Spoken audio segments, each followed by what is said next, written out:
Okay. तो कल के क्लास में क्या पढ़ाई हुई थी? न्यूक्लियस शुरू किया गया था।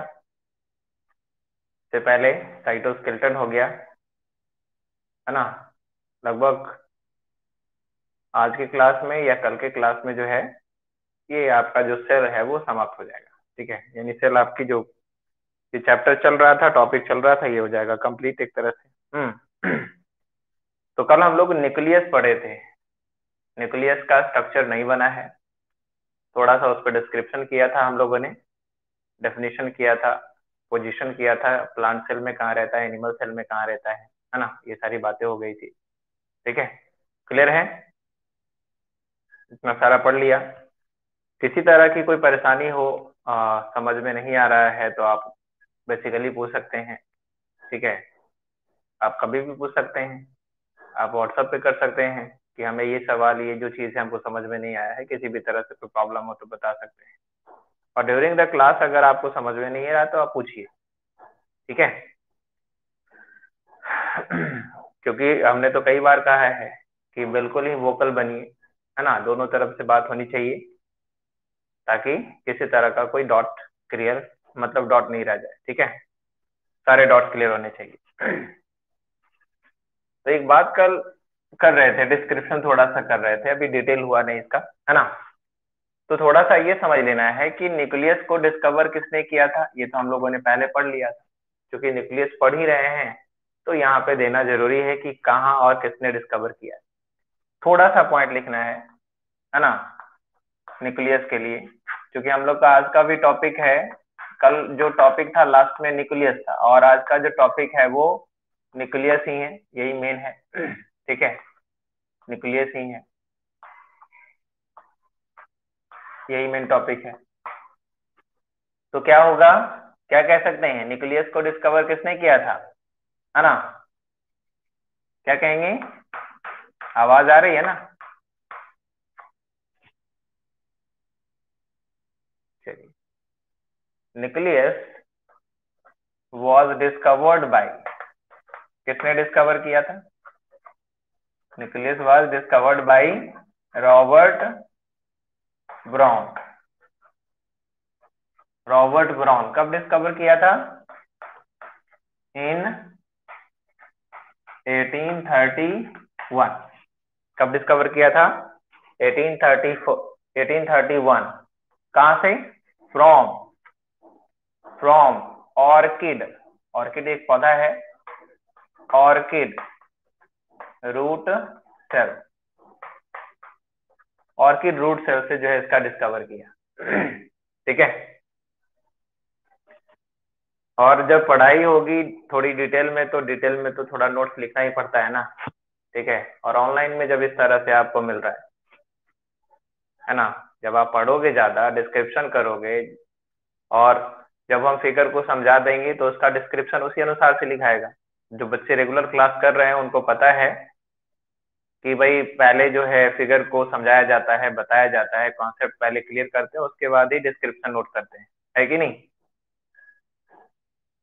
है ना। ऐसा कभी हुआ है कि बिना बताए, बिना समझाए कोई डिस्क्रिप्शन किसी का नोट करते चले गए हो? हम्म। चलिए, ठीक है। तो अभी हम लोग स्ट्रक्चर ऑफ न्यूक्लियस करने वाले हैं।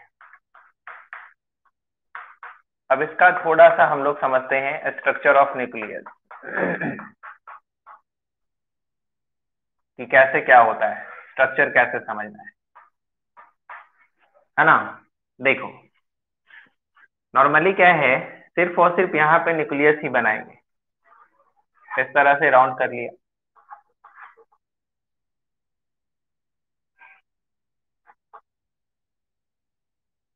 ये स्फेरिकल स्ट्रक्चर होता है, लेकिन 2D स्ट्रक्चर बनाएंगे तो ये इस तरह से राउंड जैसा दिखेगा।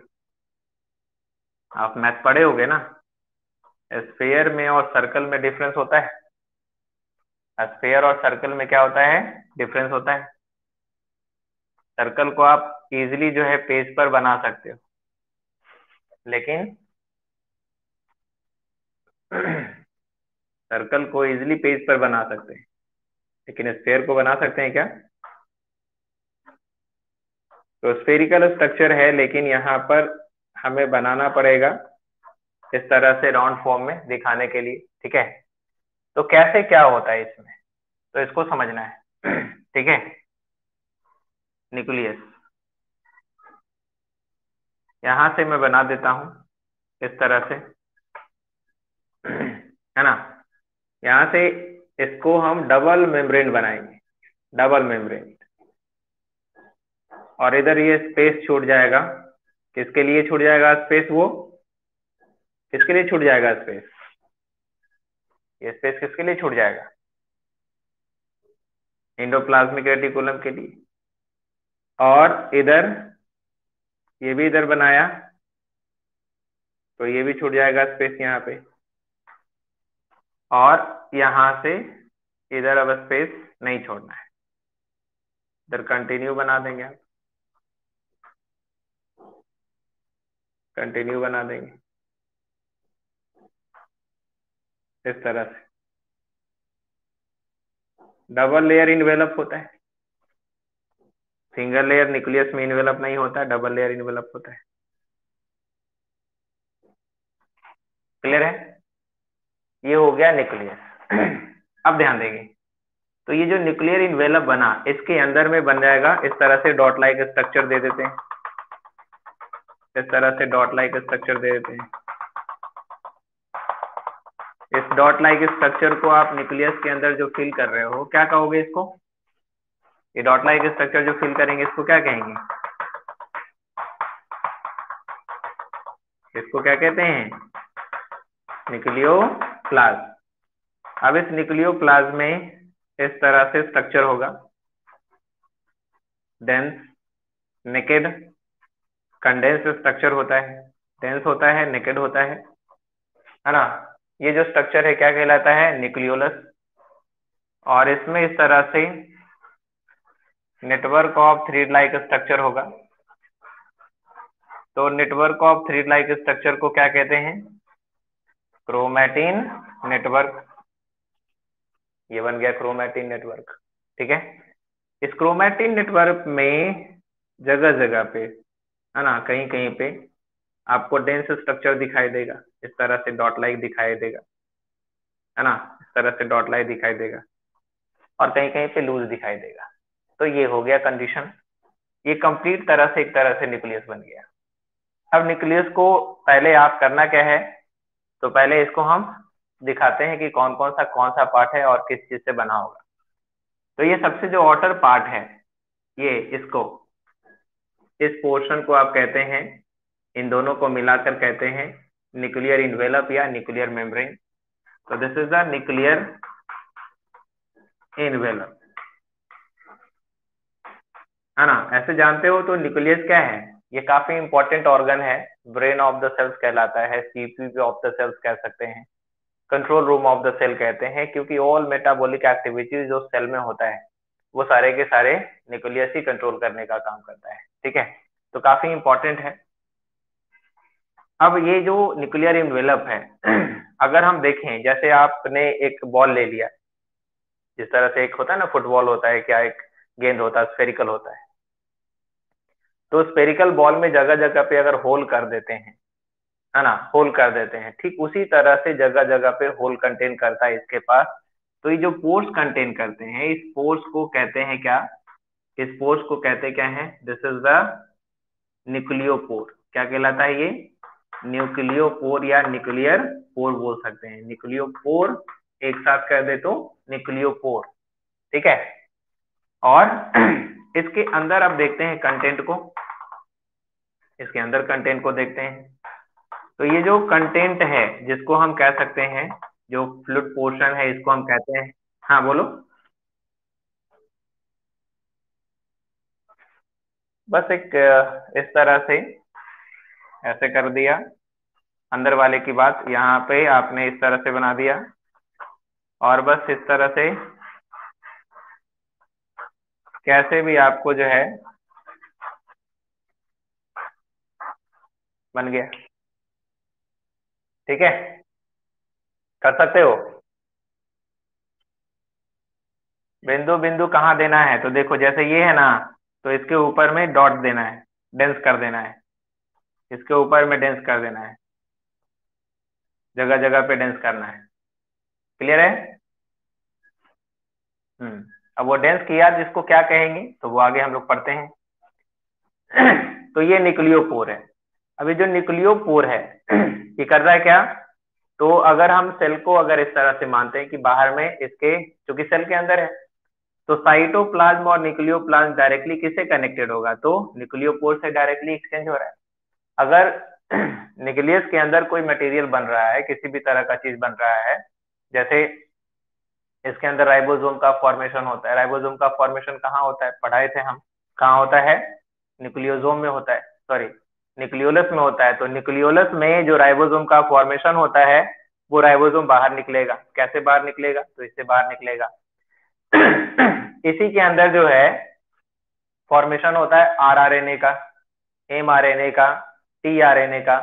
तो ये सब जो फॉर्मेशन होता है, ये एमआरएनए फॉर्मेशन होगा तो वो बाहर निकल के आएगा।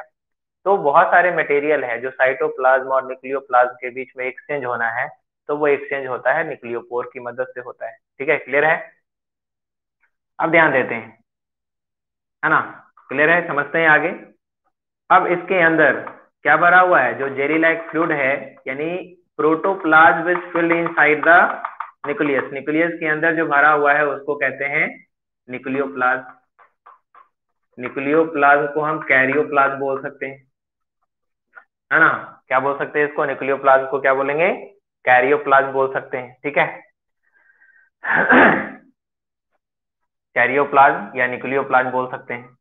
अब ध्यान देंगे, ये जो network of thread like structure है इसके अंदर, है ना, network of thread like structure जो है, अब कहोगे कि न्यूक्लियोप्लाज्म का क्या कंडीशन है, तो कह सकते हैं कि बहुत सारे एंजाइम और ऑल मटेरियल्स जो न्यूक्लियस के अंदर है वो सभी न्यूक्लियोप्लाज्म में ही कंटेन कर रहा है। ठीक है, अब देखो, तो ये जो थ्रेड लाइक स्ट्रक्चर दिख रहा है, ये जो थ्रेड लाइक स्ट्रक्चर दिख रहा है, ये थ्रेड लाइक स्ट्रक्चर है क्या, तो this is called the chromatin.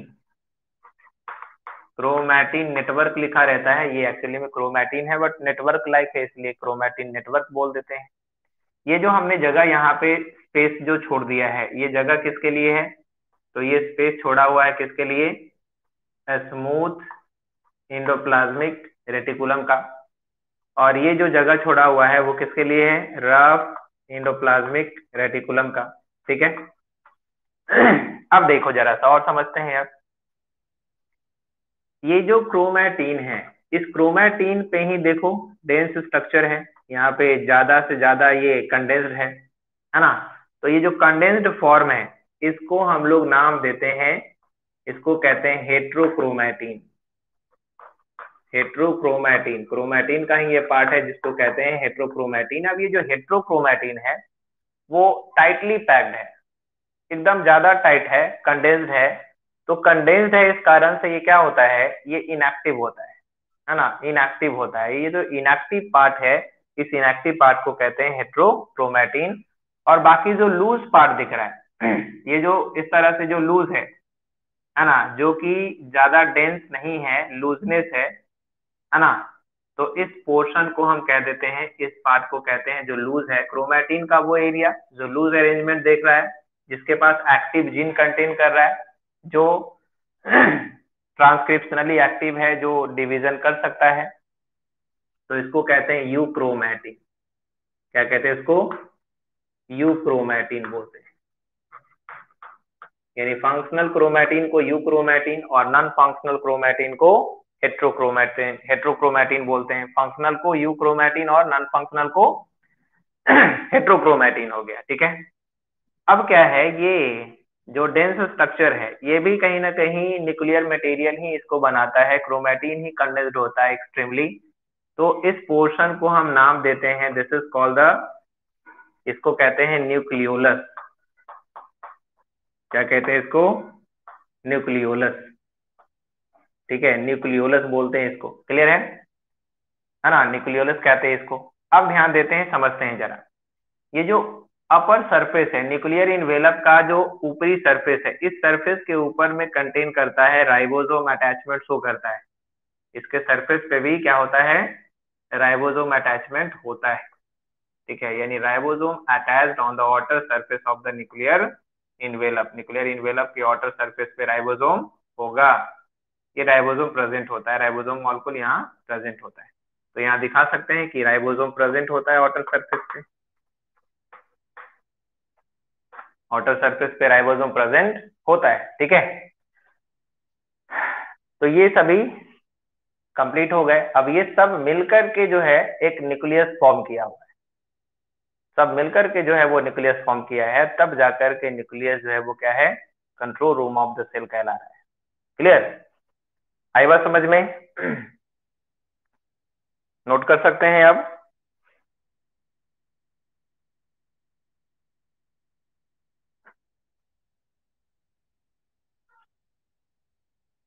ठीक है, अब इसके अंदर जो क्रोमैटिन है, हाँ, फिगर नहीं आ रहा है?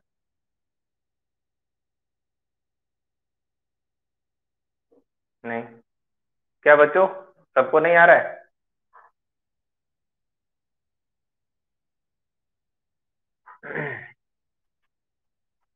चलिए, अब देखो जरा एक बात यहाँ पे करते हैं।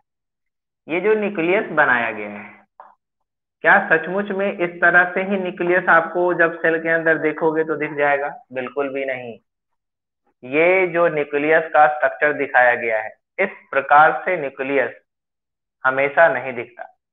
यानी क्रोमैटिन, न्यूक्लियोलस इस तरह से आसानी से नहीं दिखता है। कब दिखता है? तो जिस समय सेल डिवाइड करने को होता है, उस समय जो न्यूक्लियोप्लाज्म है वो धीरे धीरे क्या होते हैं, ड्राई होते हैं, है ना, घटता है। तो ड्यूरिंग सेल डिवीजन ये एक तरह से कंप्लीट स्ट्रक्चर हमको न्यूक्लियस का दिखाई पड़ता है। जब स्टार्ट होता है सेल डिवीजन, तो beginning of the cell division के समय इस तरह का स्ट्रक्चर अपीयर होता है। अदरवाइज चूंकि काफी ज्यादा न्यूक्लियोप्लाज्म फिल्ड रहता है, इस कारण से हम उसके क्रोमैटिन को नहीं देख पाते हैं, उसके न्यूक्लियोलस को नहीं देख पाते हैं, है ना। तो इस कारण से ये जो स्ट्रक्चर है ये तब अपीयर होता है जब न्यूक्लियोप्लाज्म कुछ ड्राई होता है, कुछ सूखता है, घटता है during the initiation of cell division. तो initiation of the cell division का जो फेज है उसको हम लोग कहते हैं इंटरफेज। क्या कहते हैं उसको? इंटरफेज कहते हैं। तो वो जो इंटरफेज है उसी कंडीशन में ये दिखता है इस तरह का, इसीलिए इस न्यूक्लियस को कहते क्या है, इंटरफेज न्यूक्लियस। क्या कहते हैं इसको? Interphase nucleus. क्या कहते हैं इसको? इंटरफेज न्यूक्लियस, है ना। कब? जब सेल डिवीजन शुरू होगा उस दौरान ये न्यूक्लियस इस तरह से अपीयर होगा, सारे चीजें उसमें अपीयर हो जाएंगी, दिखेगा। क्यों नहीं दिखेगा उससे पहले? क्योंकि फिल्ड रहता है न्यूक्लियोप्लाज्म, ज्यादा डूबा हुआ रहता है उसके अंदर, तो ये नहीं दिखता है। क्लियर है? अरे बात समझ में, है ना?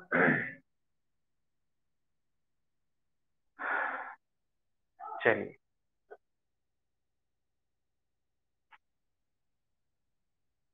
तो अब हमें थोड़ा पढ़ना पड़ेगा बारी बारी से। ठीक है, तो लिखेंगे।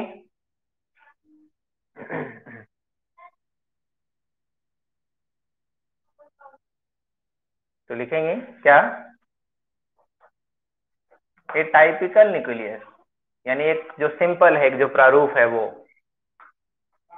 ए typical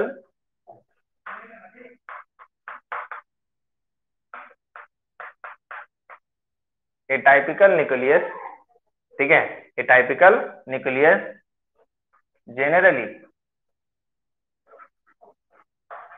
have generally has four parts। बस मैं इसको अलग कर देता हूं, बारी बारी से पढ़ेंगे हम लोग। ठीक है, तो सबसे पहला जो यहाँ पे पार्ट पढ़ने वाले हैं वो क्या है? न्यूक्लियर इनवेलम या nuclear membrane. Nuclear envelope, clear? आ रही बात समझ में? कोई प्रॉब्लम है? क्लियर है ना? नोट कर सकते हैं? हम्म, मिटा दो इसको। तो थोड़ा सा छोड़ देते हैं ताकि आप इसको समझोगे क्या है न्यूक्लियर इनवेलप। तो डबल लेयर्ड है ना, डबल मेम्ब्रेन कवरिंग है। ये डबल मेम्ब्रेन कवरिंग है जो न्यूक्लियोप्लाज्म को साइटोप्लाज्म से क्या करता है, सेपरेट करता है, या न्यूक्लियस को सेपरेट करता है किससे, साइटोप्लाज्म से।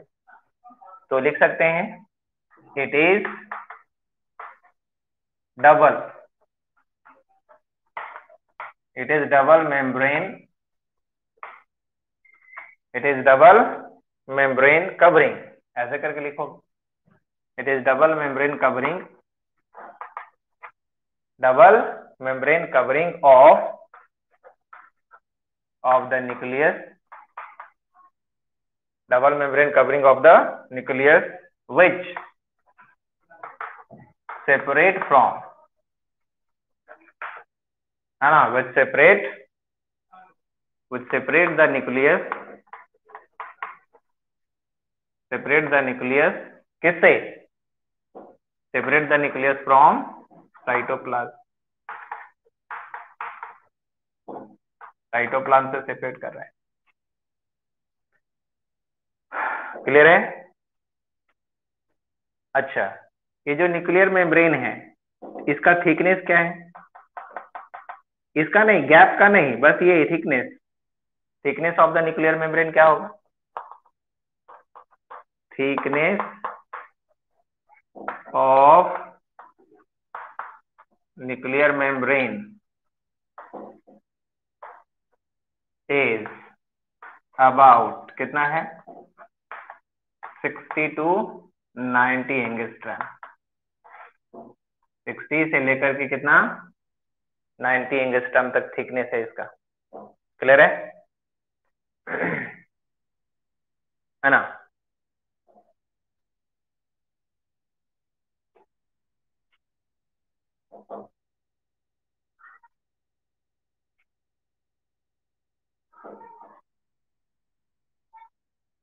हो गया?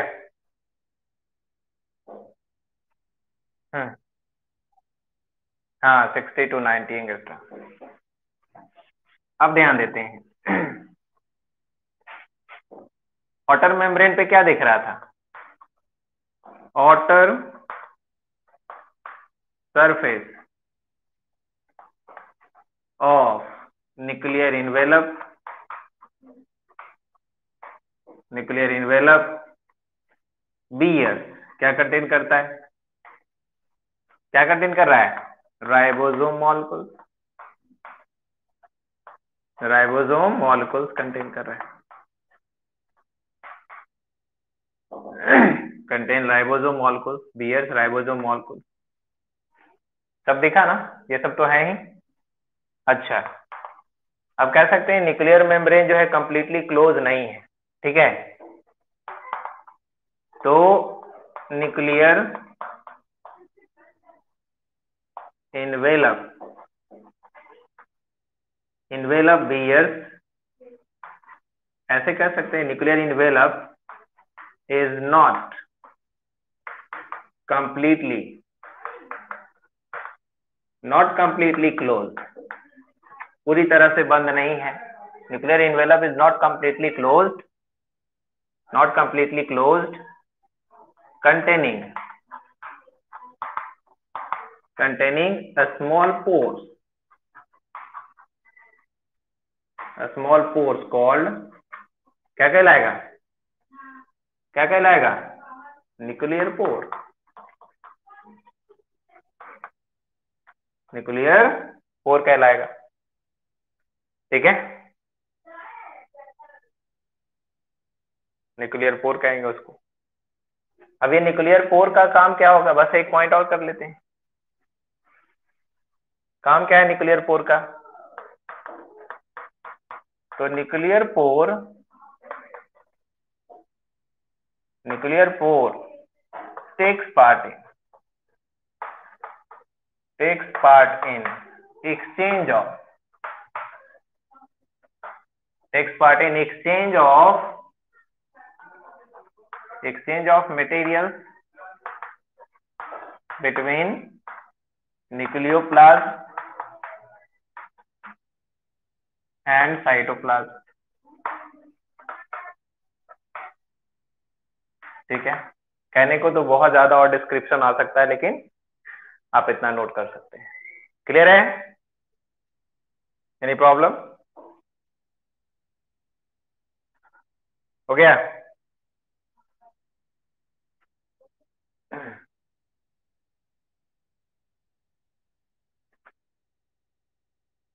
ओ हाँ, ठीक तो है। अभी नहीं हुआ? ये नीचे इधर नोट कर लिया?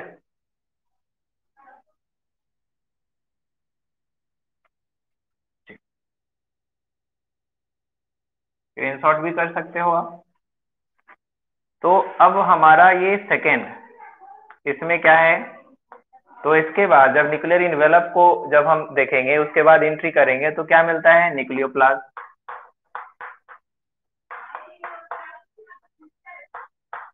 न्यूक्लियोप्लाज्म है ना, न्यूक्लियोप्लाज्म। अब ये न्यूक्लियोप्लाज्म क्या है ना, तो कह सकते हैं कि प्रोटोप्लाज्म का वो पार्ट जो प्रेजेंट है न्यूक्लियस के अंदर, या कह सकते हो वैसे कि जेली लाइक सब्सटेंस है, जो जेली लाइक सब्सटेंस है, जो फ्लूइड लाइक सब्सटेंस भरा हुआ है, उसको हम कह सकते हैं न्यूक्लियोप्लाज्म बोल सकते हैं। तो क्या तरीका अपना है, क्या लिख सकते हैं? तो ऐसे लिख सकते हैं, the jelly like, jelly like बोल सकते हैं, है ना, the jelly like transparent, the jelly like transparent fluid filled in nucleus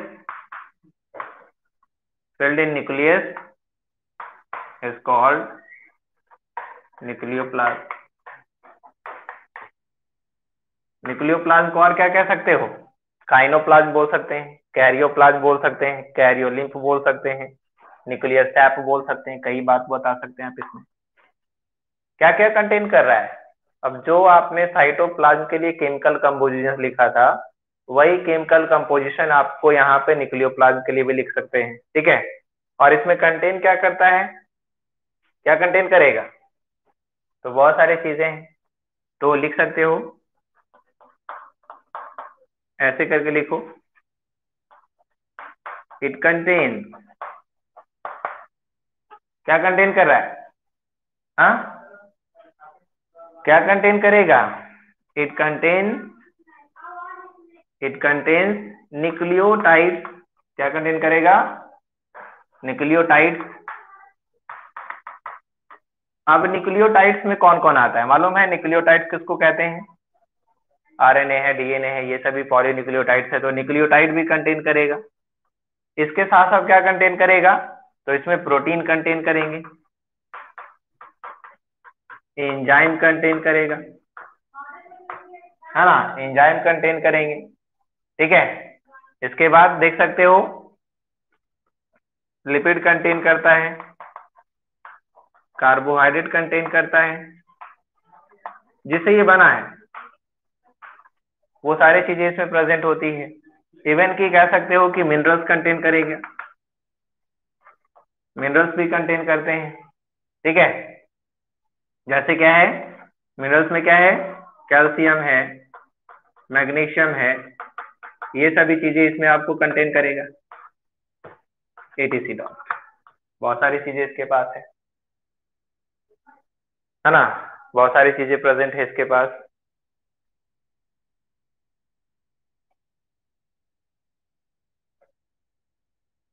clear है?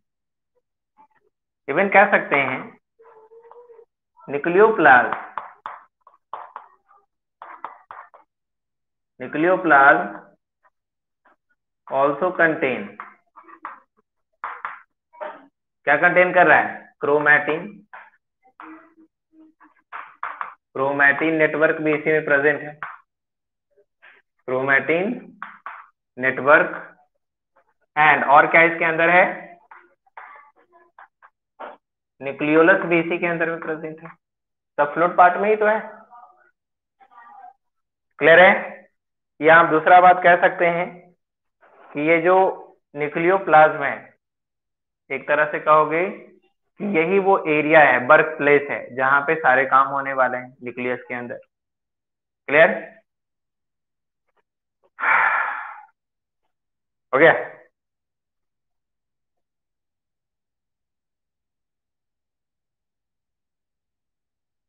हम्म।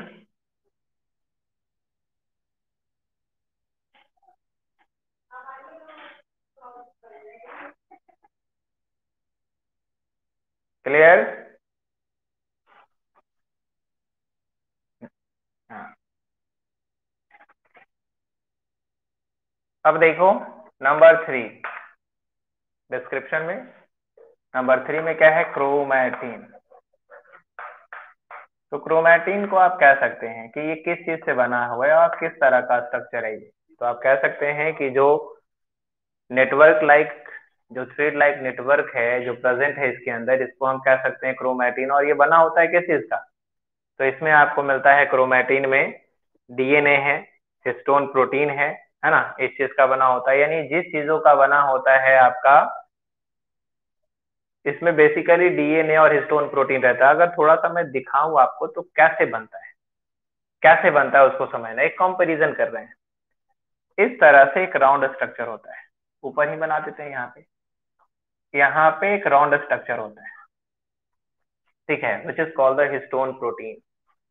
और इस तरह से इसको रैप करता है, इस तरह से इसको रैप करता है, इस तरह से रैपिंग, ध्यान देना, इस तरह से रैपिंग है ना। प्रोटीन को क्या किया गया है? रैप किया गया है। तो ये ध्यान देना है, ये जो रैप करने वाला ये जो चीज है, ये दिस इज द डीएनए। जो रैप कर रहा है वो डीएनए है, और जिसको रैप किया वो क्या है? तो ये हिस्टोन प्रोटीन है, हिस्टोन प्रोटीन है। तो हिस्टोन प्रोटीन, देखो यहाँ पे एक हिस्टोन प्रोटीन और जो डीएनए रैप किया है, इस स्ट्रक्चर को हम नाम देते हैं, मालूम है क्या? इसको कहते हैं न्यूक्लियोसोम। क्या कहते हैं इसको? न्यूक्लियोसोम। ठीक न्यूक्लियोसोम उसी तरह से है जिस तरह से आप बनाते हैं ना, किसी तरह का अगर कोई माला बनाते हैं, स्ट्रिंग बनाते हैं, तो कैसे होता है कि आप इस तरह से गूंथते चले जाते हैं, मोती इस तरह से गूंथते चले जाते हैं, इस तरह से गूंथते चले जाते हैं, और एक तैयार हो जाता है आपका, ऐसे कुछ करके। तो एक सिंगल सिंगल जो यहाँ पे आपने लिया है यूनिट के रूप में, और एक पूरी तरह से इस तरह से एक माला बन गया, ठीक उसी तरह से यहाँ पर भी क्या होता है, ऐसे छोटे छोटे जो न्यूक्लियोसोम है, ध्यान देना, छोटे छोटे जो न्यूक्लियोसोम है, इस तरह से छोटे छोटे जो न्यूक्लियोसोम है, इस तरह से रैप होता है, यहाँ पे इस तरह से रैप होता है। और रैप होकर के ये फॉर्म करता क्या है? तो एक थ्रेड लाइक स्ट्रक्चर लॉन्ग बना लेता है। तो ये जो लॉन्ग हो गया पूरा का पूरा जो स्ट्रक्चर बना, क्या? क्वाइल्ड। हाँ, ये जो, हाँ ये जो क्वाइल्ड है, जो क्वाइल्ड हुआ है, इसको बोलते हैं डीएनए। और जिसको क्वाइल किया है, ये जो प्रोटीन था उसको इसने रैप किया इस तरह से। तो ये जो ये है हिस्टोन प्रोटीन है, और ये जो है डीएनए है। तो डीएनए और हिस्टोन प्रोटीन का ये जो सिंगल पार्ट हो गया, दिस इज द न्यूक्लियोसोम। और इस तरह से देखो, तो आगे फिर एक रहेगा, फिर रैपिंग करेगा, फिर एक रहेगा, फिर रैपिंग करेगा, फिर एक रहेगा, फिर एक रैपिंग करेगा। तो इस तरह से क्या फॉर्म होता है? क्रोमैटिन बन जाता है। इस तरह से कंटिन्यूअस क्या कहलाएगा? क्रोमैटिन। यानी क्रोमैटिन बनाने के लिए यूनिट के रूप में कौन काम कर रहा है? न्यूक्लियोसोम। न्यूक्लियोसोम क्या है? यूनिट ऑफ द क्रोमैटिन है। अब आपको दिख रहा है सामने से कि क्रोमैटिन का ये जो यूनिट है वो न्यूक्लियोसोम है, और न्यूक्लियोसोम किस चीज से बना? डीएनए और हिस्टोन प्रोटीन से। तो क्रोमैटिन किस चीज से बना रहेगा? डीएनए और हिस्टोन प्रोटीन से। क्लियर है? समझ में आई बात, है ना?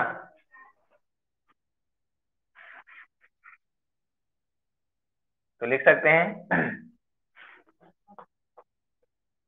लिख सकते हैं the network of the network of thread The network of thread-like structure.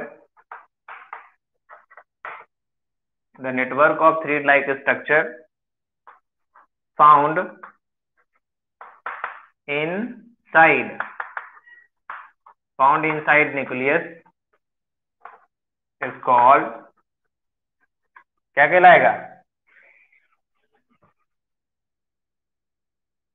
Is called chromatin. Chromatin या क्रोमैटिन नेटवर्क किन चीजों से बना होता है ना? तो कह सकते हैं the structural unit of chromatin, the structural unit of chromatin is called, क्या कहलाएगा? न्यूक्लियोसोम. Any problem? न्यूक्लियोसोम आई बात समझ में? इसके बाद देखो, समझो अब जरा क्या है न्यूक्लियोसोम. किस चीज से बना होता है? तो लिख सकते हैं chromatin is made up of DNA and histone protein. DNA and histone protein. Any problem? DNA and histone protein.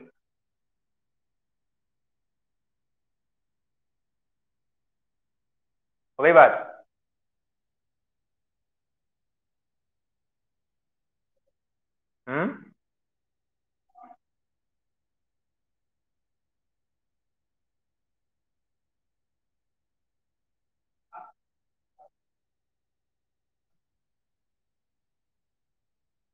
तो अब आगे क्या होगा? आगे हमें ये नोट करना है यूक्रोमैटिन और हेट्रोक्रोमैटिन को. तो कह सकते हैं सम part of chromatin,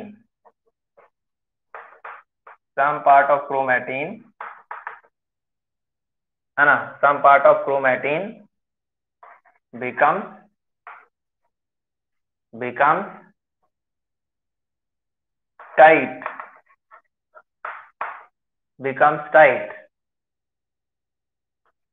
and dark staining. Colour कैसा दिखता है? ज्यादा डार्क जैसा दिखता है. and dark staining called heterochromatin.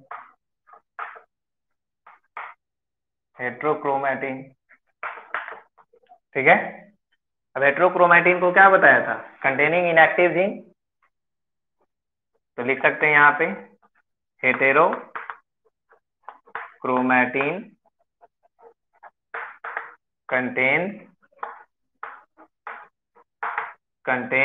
inactive gene. Divide नहीं करता. फिर बात आती है किस पे? ठीक है, किस पे आ जाता है? यूक्रोमैटिन पे. तो कह सकते हैं द पार्ट ऑफ क्रोमैटिन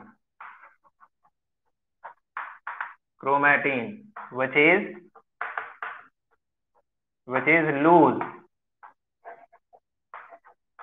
और लाइट स्टेनिंग, हल्के कलर में आएगा.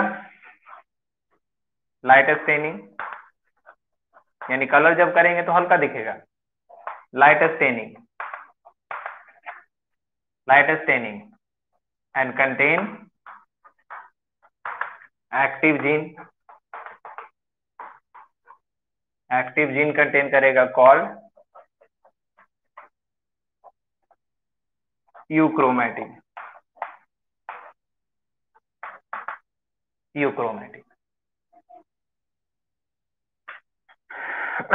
ठीक है.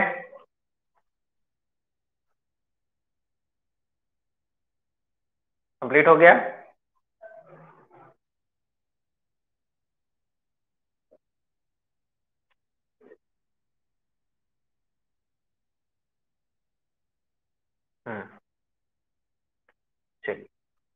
अभी पढ़ेंगे। क्या लग रहा है? इतनी जानकारी नहीं चाहिए? ज्यादा हो गया? इतनी भी जानकारी नहीं चाहिए क्या? समझ में आ रही ना बात? न्यूक्लियोलस। न्यूक्लियोलस। अब ये न्यूक्लियोलस क्या है? तो ये नेकेड है, मेम्ब्रेनलेस है, जो न्यूक्लियस के अंदर ही प्रेजेंट रहता है। एक डार्क स्टेनिंग, मतलब जब कलर करेंगे तो डार्क दिखेगा, ज्यादा कलर दिखेगा, है ना। राउंड है, इरेगुलर भी हो सकता है, ठीक है।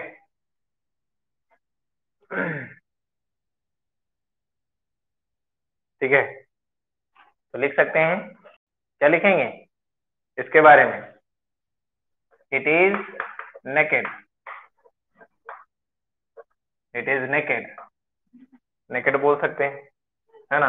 नेकेड और naked, naked dark staining, naked dark staining, round, rounded और इरेगुलर भी हो सकता है। राउंडेड और irregular structure, regular structure present,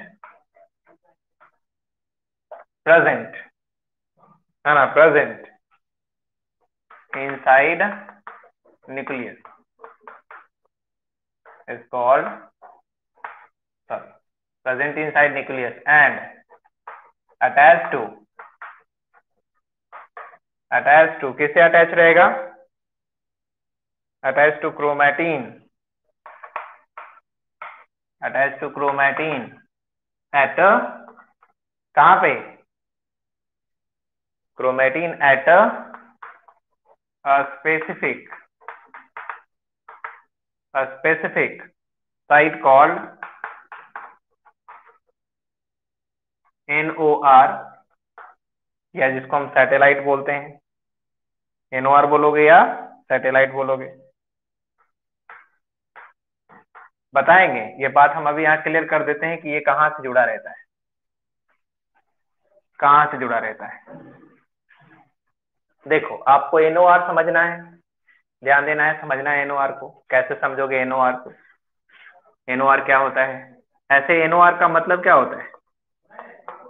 NOR का मतलब होता है न्यूक्लियोलर, न्यूक्लियोलर ऑर्गेनाइजर।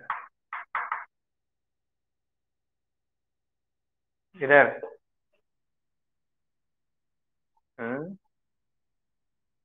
हाँ जी, सुन ला रहा है सबको।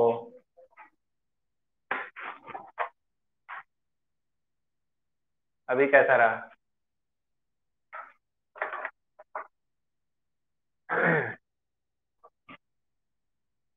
अभी कैसा है?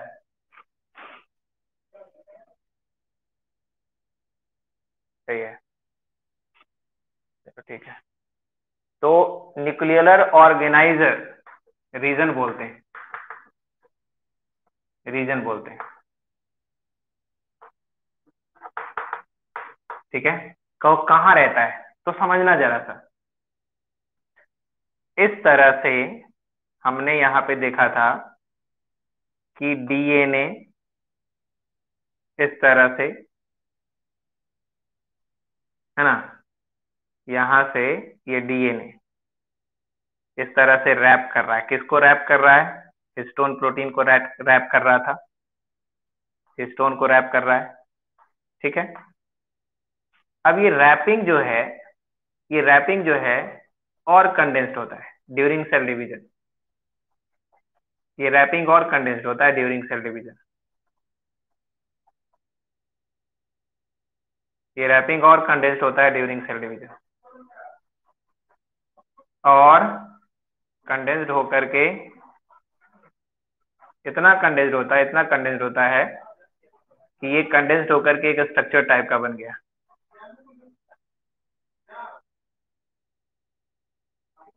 क्या कह सकते हो इसको? देखा है, सुना है, समझा है? क्या कह सकते हैं इसको? क्या कह सकते हैं इसको? ये बन गया क्रोमोसोम। क्या बन गया? क्रोमोसोम। अब यहां की बात मैं कर रहा हूं, ठीक है? क्या होता है समवेयर, जो क्रोमोसोम है वो, ठीक है, समवेयर क्रोमोसोम होता है वो, सारे क्रोमोसोम में नहीं, सारे क्रोमोसोम में नहीं।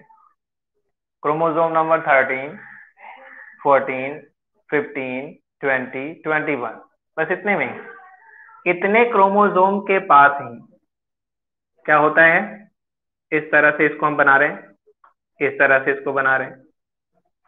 ये वाला जो पार्ट है यहां से इस तरह से जुड़ा रहता है, ऐसे ऐसे करके जुड़ा रहता है, और यहाँ पे एक राउंड बल्ब लाइक स्ट्रक्चर होता है। तो ये जो राउंड बल्ब लाइक स्ट्रक्चर है, this is called the satellite. इसको कहते हैं satellite. And now this region is called the NOR। और यहीं से कनेक्टेड रहता है कौन? न्यूक्लियोलस। आई बात समझ में? NOR कहाँ प्रेजेंट है, कैसे ये बना, क्लियर? ठीक है। हाँ, मिटा दो इसको।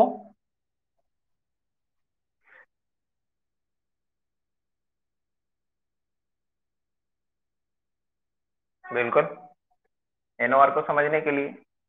अब आगे क्या है, किसने डिस्कवर किया था? तो nucleolus, nucleolus was discovered by, बताओ, डिस्कवर्ड बाय F फोंटाना, है ना? F फोंटाना कब डिस्कवर किया था? इन 1781। फ्रॉम, कहां से? From a skin cell of इलफिश,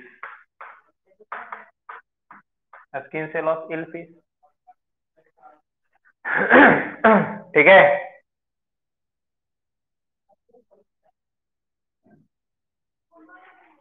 काम क्या करता है ये?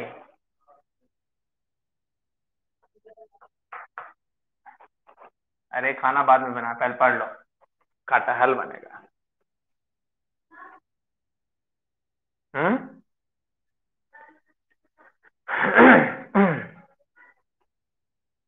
क्या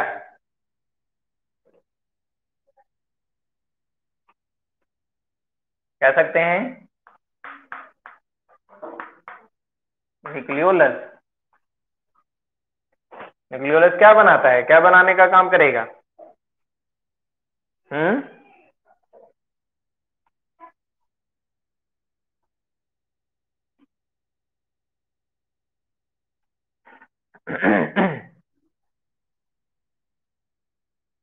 क्या? न्यूक्लियोलस इज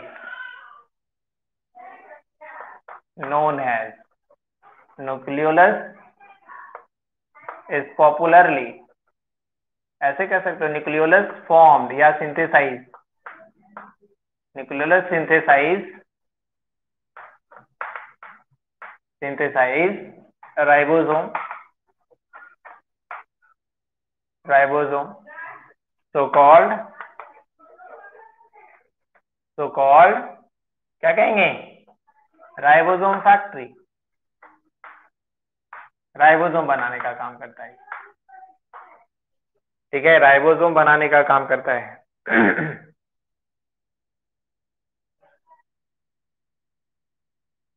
ठीक है। इसके साथ साथ और क्या कंटेन कर रहा है? तो इट कंटेन्स सेवरल, बहुत सारा, बहुत सारा, बहुत सारा, several copies of ribosomal DNA and rRNA, ribosomal RNA, that's all. इसको मिटा दूं, क्योंकि अब यहाँ पे लास्टली हमें लिखना है न्यूक्लियस का फंक्शन, क्योंकि ये हो गया nucleus complete. Function of nucleus,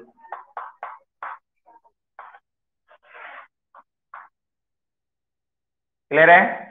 तो क्या करता है, nucleus control all activities of cells. इतना ही नहीं, it stores genetic genetic material इसी में कंटेन करता है, जेनेटिक मटेरियल भी इसी के पास कंटेन कर रहा है। ठीक है, एंड इंफॉर्मेशन भी कंटेन कर रहा है। जेनेटिक मटेरियल का मतलब डीएनए, आरएनए, ये सब इसी के अंदर है, और उसी में जेनेटिक इंफॉर्मेशन भी है ना।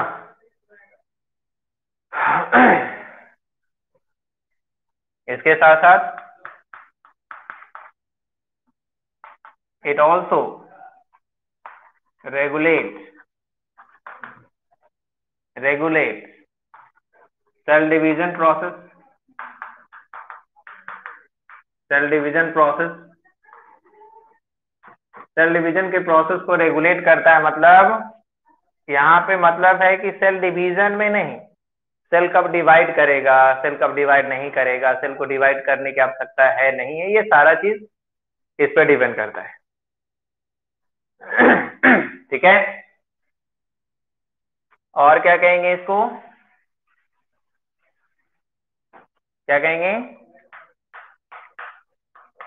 Nucleus is popularly known as known as brain brain of cell, CPU of cell, and control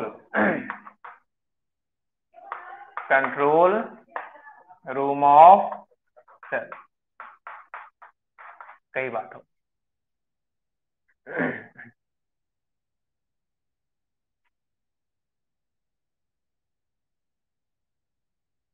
ठीक है, और न्यूक्लियस का डिवीजन पहले होता है, division of nucleus prerequisite होगा, पहले होगा, है ना। Division of nucleus is prerequisite, is prerequisite, पहले होता है, शुरू, है ना, टू सेल डिवीजन। पूरा सेल डिवाइड करे उससे पहले न्यूक्लियस डिवाइड करता है।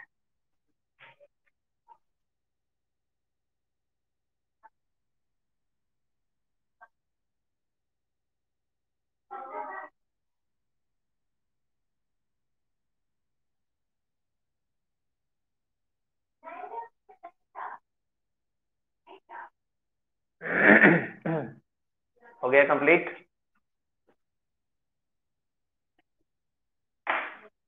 चलिए, समझ में आ गई बात। न्यूक्लियस तो हो गया पूरी तरह से कंप्लीट, लेकिन समय लग गया। चलिए, मैं हट गया पूरी तरह से।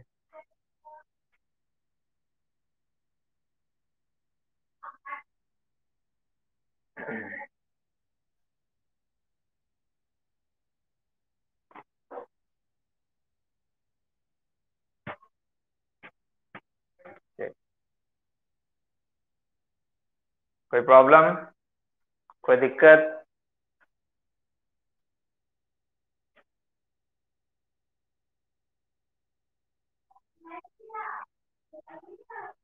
लैक्टिक एसिड कैसे बनता है? हो कहता है, एक चीज है, नाम सुने हो पायरुवेट का?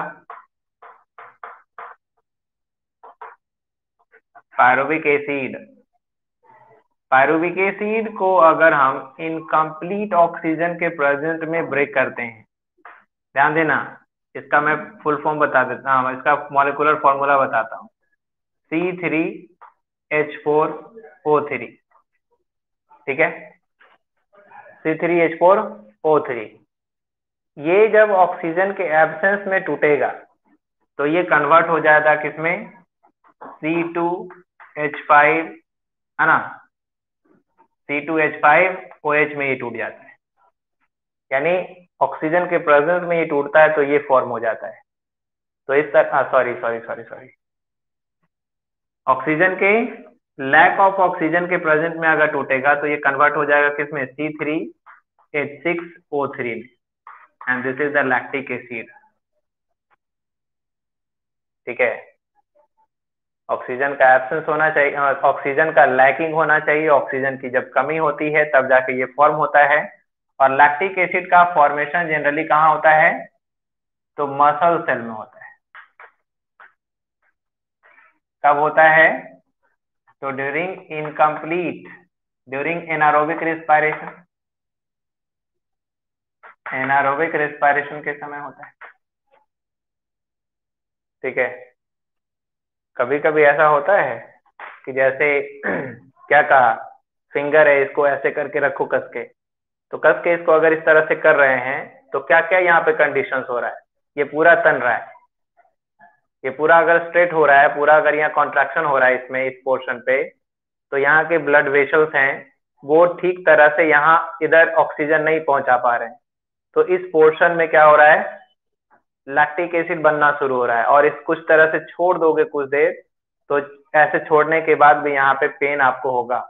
तो यहाँ पे क्या हुआ, ऑक्सीजन की कमी हुई ड्यू टू द स्ट्रेस के कारण।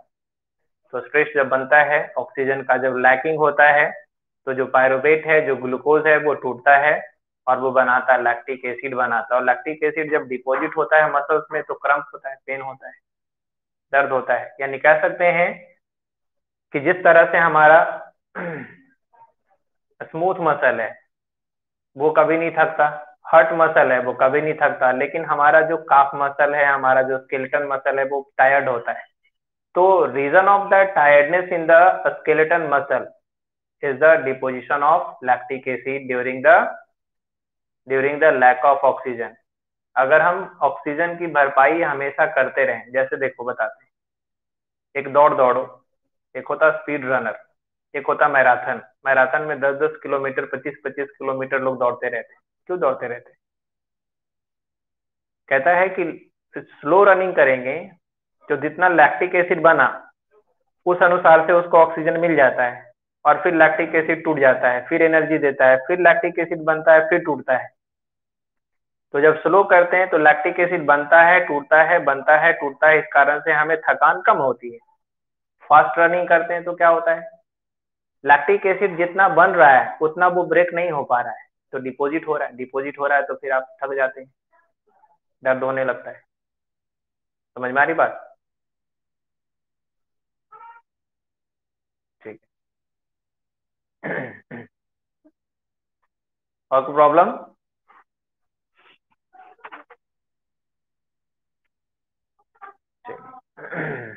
रेगुलर क्लास करें, कोई परेशानी नहीं होगी, चैप्टर एंडिंग पे है।